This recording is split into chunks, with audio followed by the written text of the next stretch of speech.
perubahan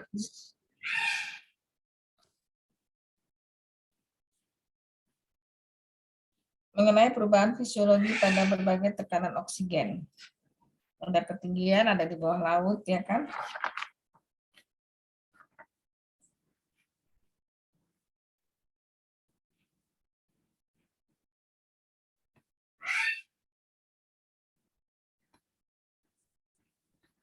Nah, ini pada saat ketinggian, ini ada perubahan tekanan oksigen.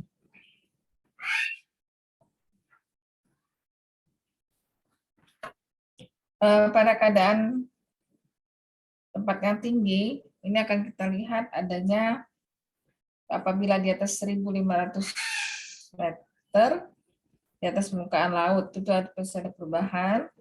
Terus terjadi tekanan barometer yang menurun atau hipobarik, tekanan parsial oksigen yang menurun, adanya suhu udara yang menurun, kelembapan udara yang rendah, sama intensitas cahaya yang meningkat karena makin tinggi yang mendekati ke atas.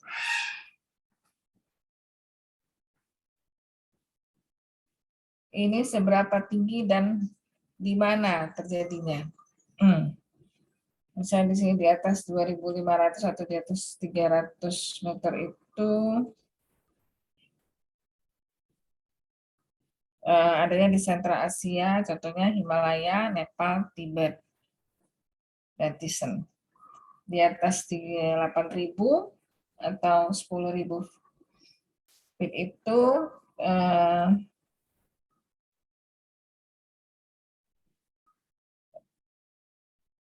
jadi di Amerika, contohnya di Andes, dan untuk perbandingan dari dan 2,230 meter, dari Everest itu ada 8.845,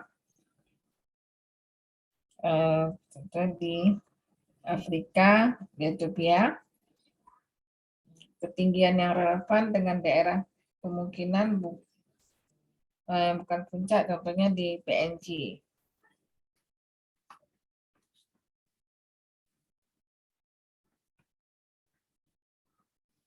Di masalah ketinggian ini kita mengenal adanya hukum Dalton tentang hukum parsial, di mana ini akan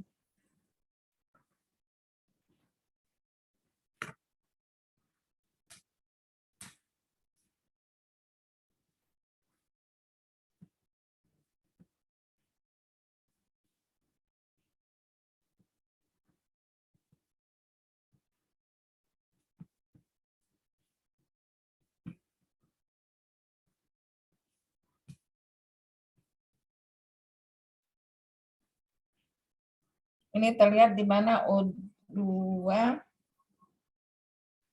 di alveoli kan ada 20,9%.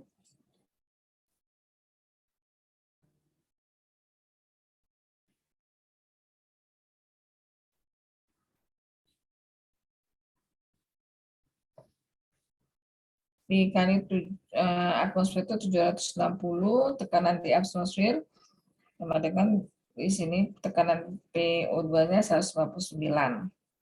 Dan kalau misalnya CO2-nya 0,04% dikalikan dari tekanan atmosfer mencapai 0,3, dan N2-nya itu sekitar 78,6%.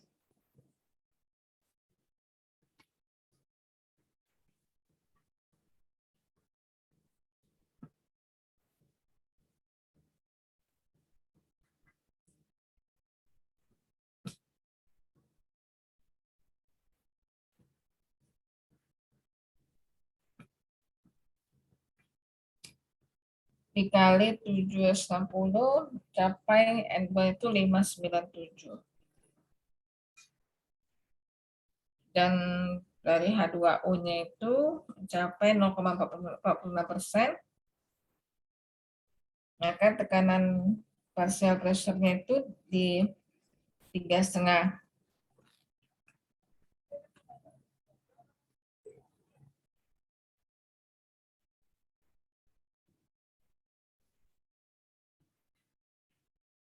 Hukum Dalton dalam campuran gas yang keempat tadi, tekanan gas, tekanan total sama jumlah dari tekanan parsial yang diberikan oleh masing-masing gas itu.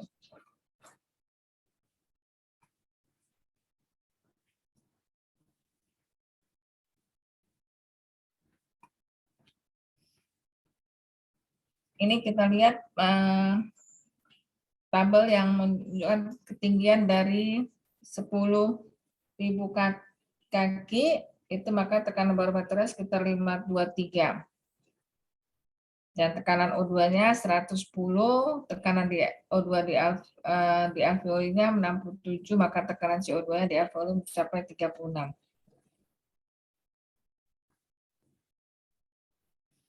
Nah, dari semua ini ada 10.000, 20.000, 30.000. Ini tekanan barometer akan menyebabkan tekanan O2 yang rendah, akan menyebabkan tekanan O2-nya akan rendah.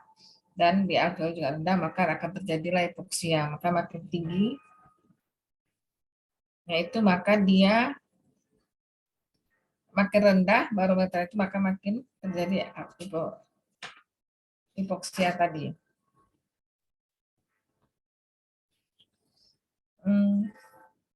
Efek akut yang pada hipoksia itu terpapar pada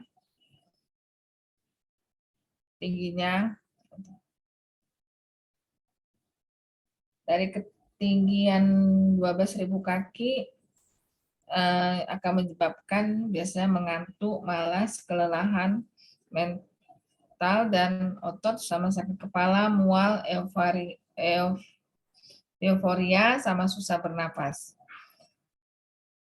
Pada ketinggian di atas 18.000 kaki akan terjadi kedutan otot sama kejang.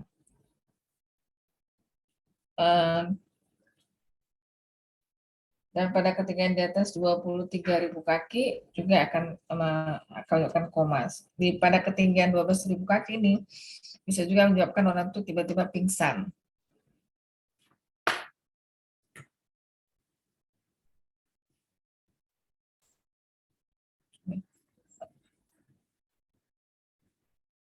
Acute mountain sickness itu terjadi pada sebagian kecil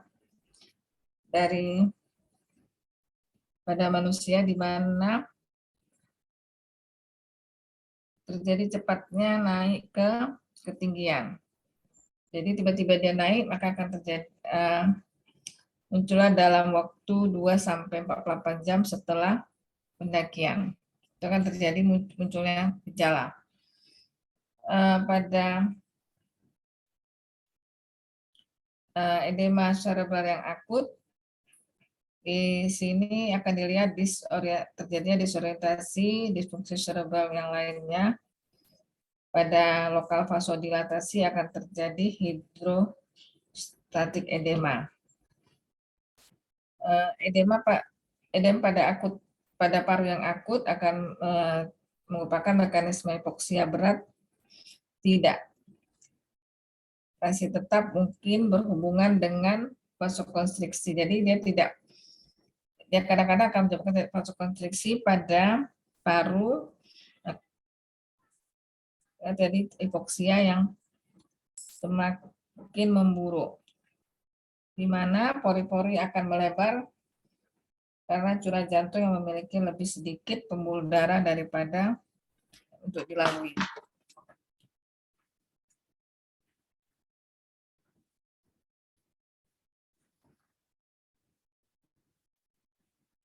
Mountain sickness akut ini atau edema otak dan paru itu jadi berapa jam sampai 2 hari setelah naik dengan kecepatan di tempat yang tinggi dengan cepat.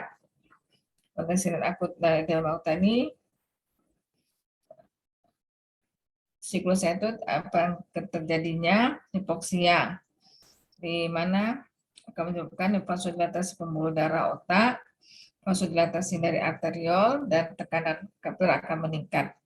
Terjadilah rembesan cairan intravaskular ke jaringan otak. Nah, terjadilah dia edema otak.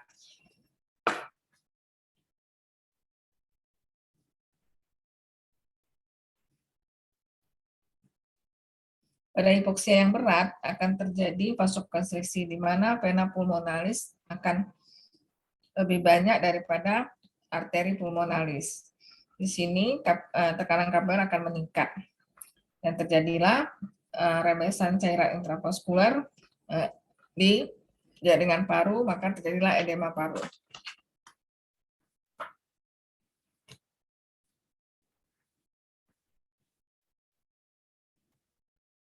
Ini kita membicarakan transportasi udara dengan ketinggian dia sekitar 20.000 sampai 40.000 kaki di atas permukaan laut, dan ini akan terjadi tekanan di ruang pesawat atau di kabin, maka tekanan komposisi udara pada permukaan laut.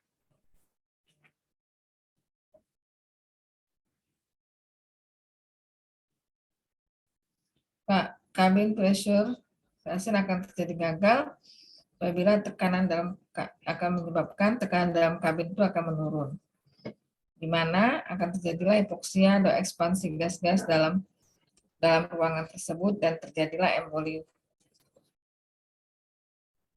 emboli udara. Ini dalam ruangan apabila dia tekanan di kabin itu akan menurun, terjadilah hipoksia dan ekspansi gas-gas dalam ruangan tersebut dan terjadilah ruang emboli udara.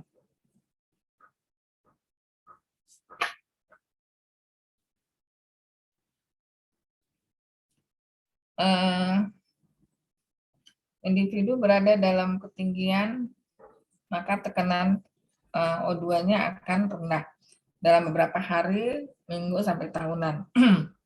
Ini apabila dia tinggal di tempat ketinggian dalam beberapa hari itu akan terjadilah adanya aklimatisasi dan akan menyebabkan efek buruk pada tubuh. Di sini ventilasi paru akan meningkat, eritrosit juga akan meningkat, kapasitas difusi akan meningkat, vaskularisasi akan meningkat, maka kemampuan sel gunakan O2 juga akan meningkat apabila dia berhari-hari. Jadi di sini akan terjadi adaptasi pada tubuh kita.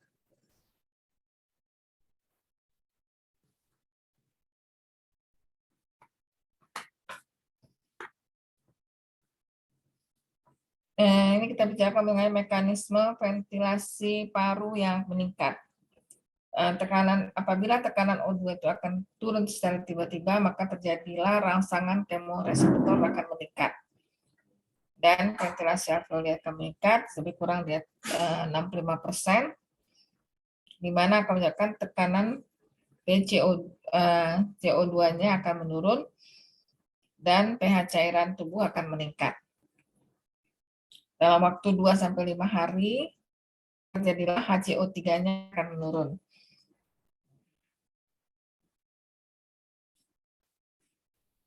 Maka akan menghilangkan hambatan pusat pernapasan, di mana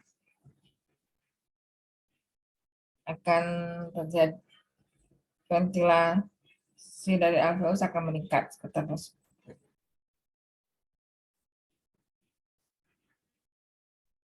dan hambatan pada pernapasan akan juga menyebabkan ventilasi alveolus juga menurun.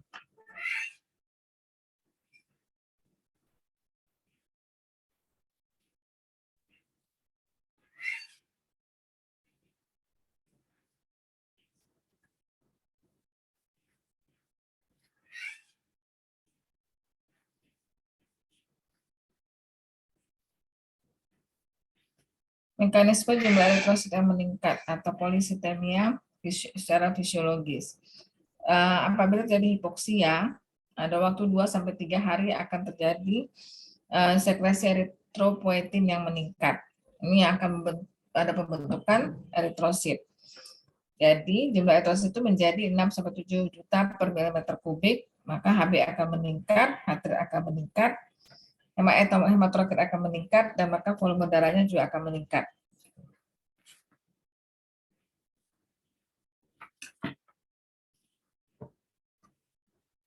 Di mekanisme kapasitas difusi yang meningkat, di mana volume darah kapiler paru akan meningkat, akan menunjukkan luas permukaan yang difusi yang meningkat. Volume paru yang meningkat itu juga akan menunjukkan permukaan membran alveolus yang meningkat. Tekanan arteria paru meningkat itu juga akan menunjukkan dorongan darah kapiler paru. Ini akan menyebabkan kapasitas semuanya itu luas permukaan difus yang meningkat, permukaan membran alveolus yang meningkat, sama dorongan darah kapiler paru yang meningkat, itu akan menunjukkan kapasitas difusi yang juga akan meningkat.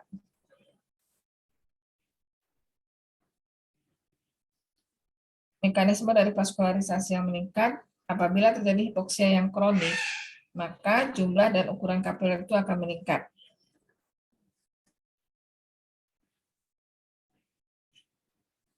Jadi jaringan aktif atau otot ventrikel kanan.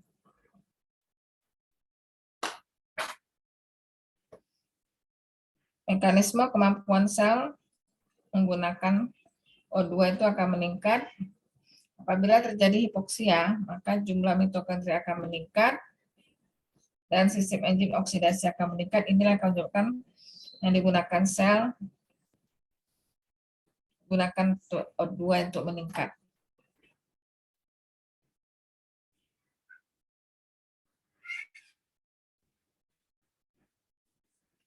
Ini yang kroniknya.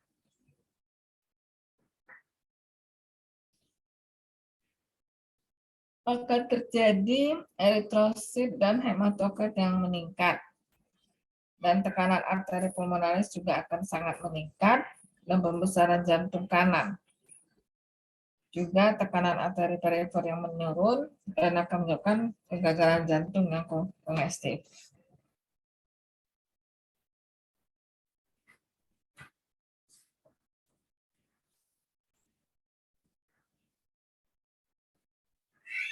Hematokrit yang meningkat, chronic mountain sickness, exacerbation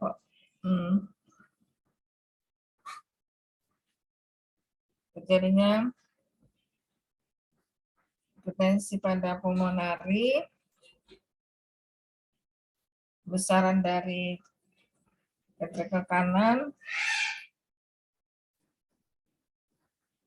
penurunan dari tekanan arterial sama kegagalan akhirnya kegagalan jantung dan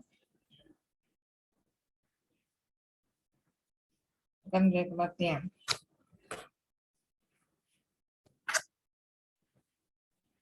Ini efek tekanan parsial gas yang tinggi pada tubuh, ini pada orang menyelam.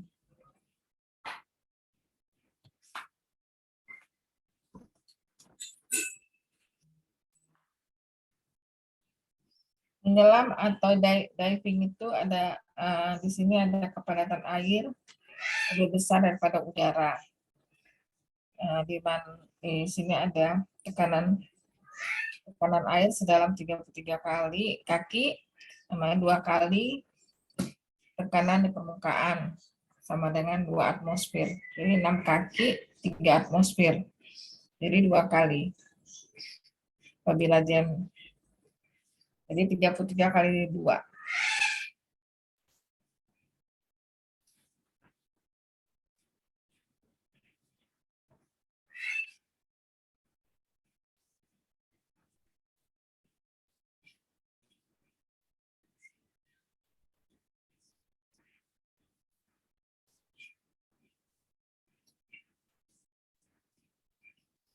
Pada permukaan laut,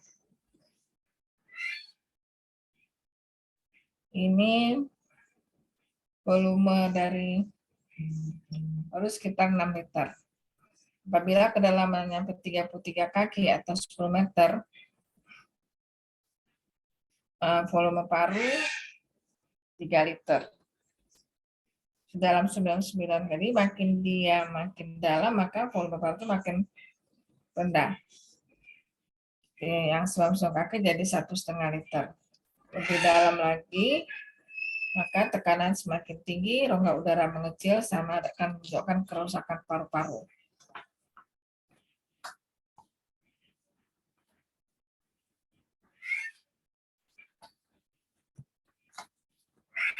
Jadi kita lihat gambarnya di mana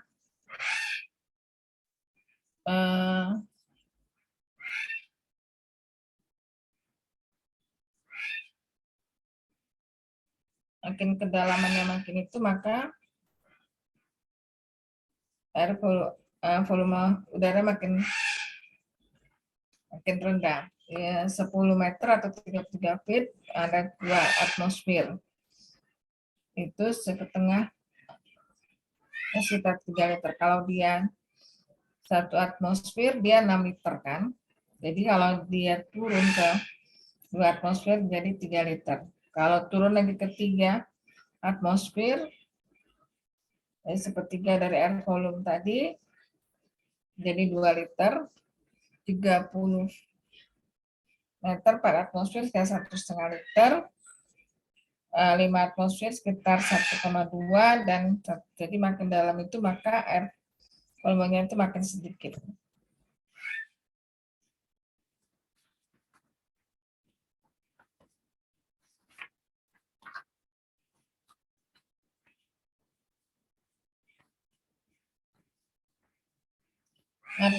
Narkosis nitrogen atau tekanan nitrogen yang tinggi,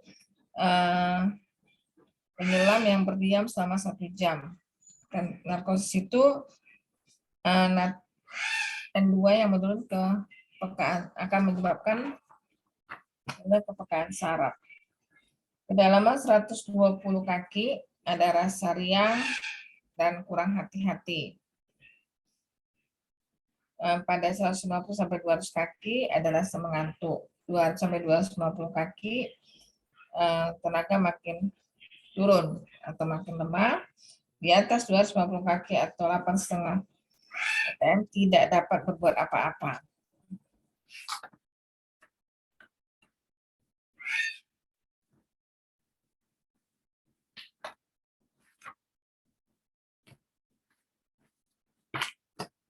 Kedalaman dari 180 kaki, maka kelarutan N2 plasma 7 kali N2 permukaan laut. 7 kali lebih besar ya. Jadi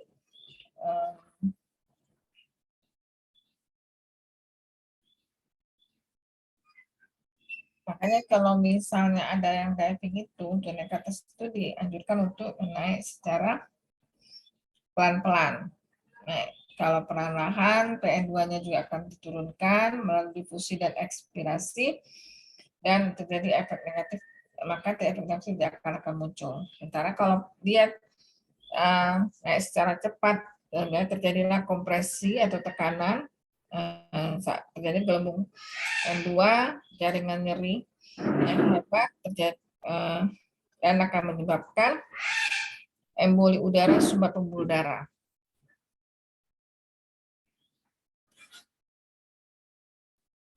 Dan akan terjadi kerusakan jantung dan saraf pusat. Untuk mencegah ini semua, kita harus melihatnya secara perlahan.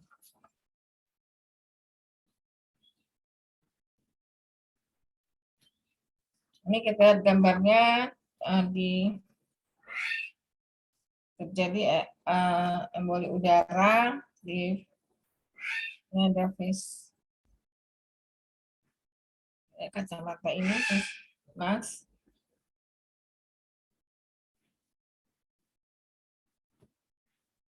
Ini terjadi block of sinus kening sama block of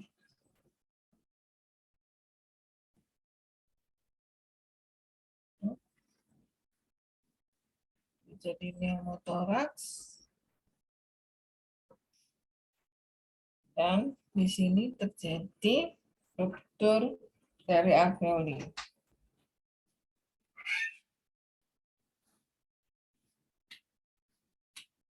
Jadi mediastinal and subcutaneous emphysema. Jadi udara di sini kan.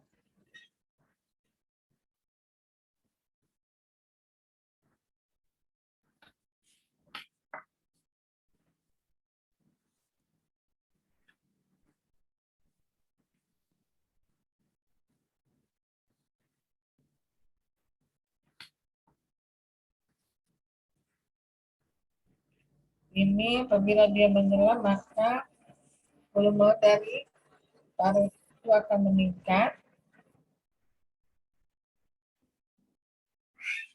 dan bisa menyebabkan struktur pecahnya dari alveoli tadi.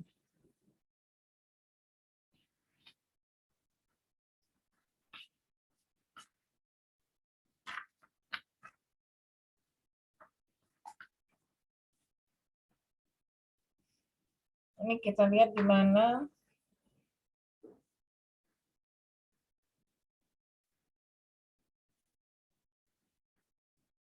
kedalaman masing-masing ini di tempat yang hijau ini tidak ada dekompresi dan ini ada kompresi masih di atas.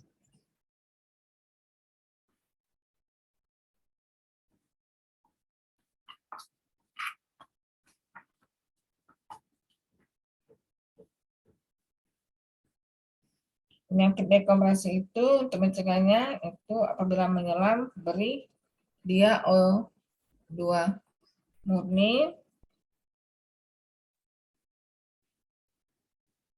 Ini juga akan ini mesti hati-hati karena dia dapat menyebabkan juga keracunan dari O2 dan gelembung N2 tidak terjadi.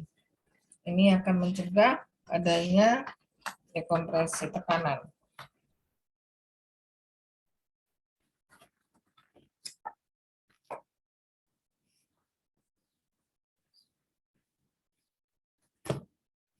Keracunan oksigen yang akut itu apabila terhirup O2 yang tekanannya tinggi. Tekanan O2 jaringan tinggi 4 atm, PO2-nya akan 30.040 mmHg. Ini akan terjadi adanya radikal bebas yang akan menyebabkan oksidasi dari asam lemak tidak jenuh dan enzim sel.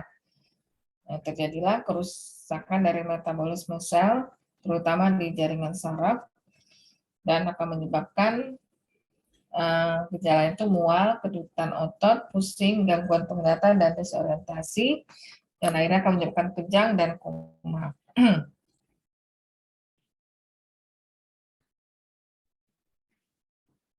Terjadinya gerakan tubuh akan mempercepat keluhan yang seperti yang di atas tadi, kejang dan koma tadi.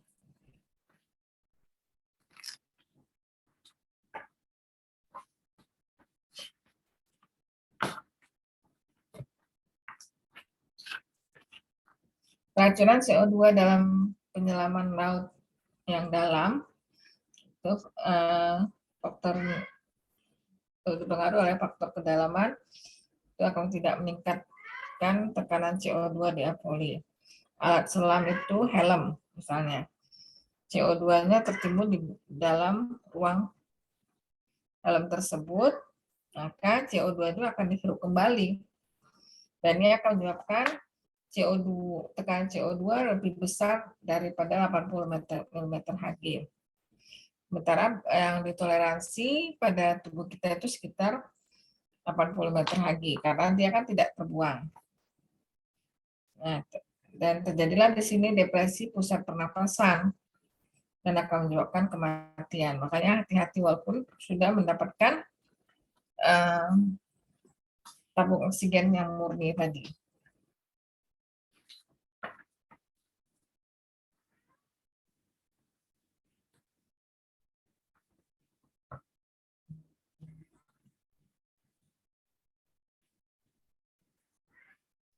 Scuba merupakan alat bantu pernapasan di bawah air.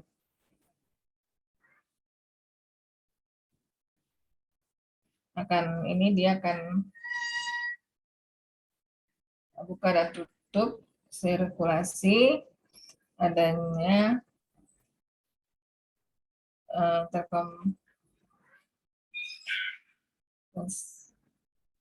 tekanan di udara. Ada 2 regulator.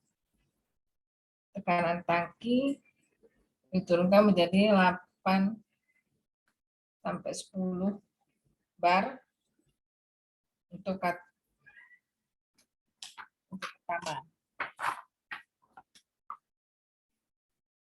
Air di sini juga akan memberikan tekanan. Pada yang kedua, di mana udara akan dialirkan pada tekanan yang sama dengan air dan mencegah barotrauma. Ini alat oksimeter di atas kubu.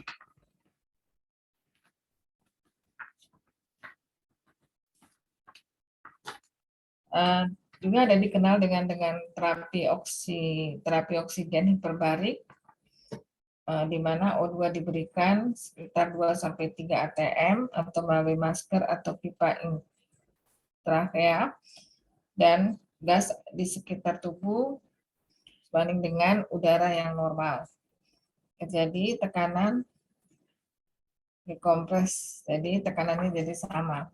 Terapi untuk gangren gas itu mana tekanan O2 itu di atas 70 mmHg, adanya pertumbuhan kuman Clostridium anaerob dan akan terhenti, maka proses infeksi akan terhenti. Itu terapi untuk oksigen hiperbarik.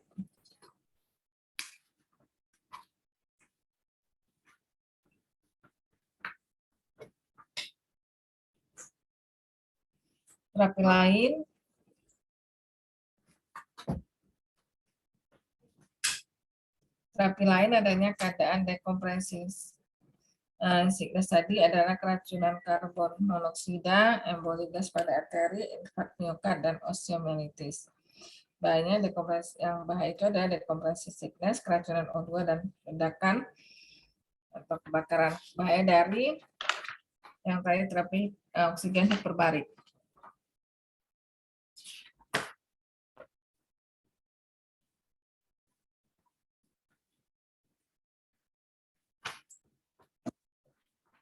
Oke, terima kasih. Udah selesai kuliahnya keempat ya.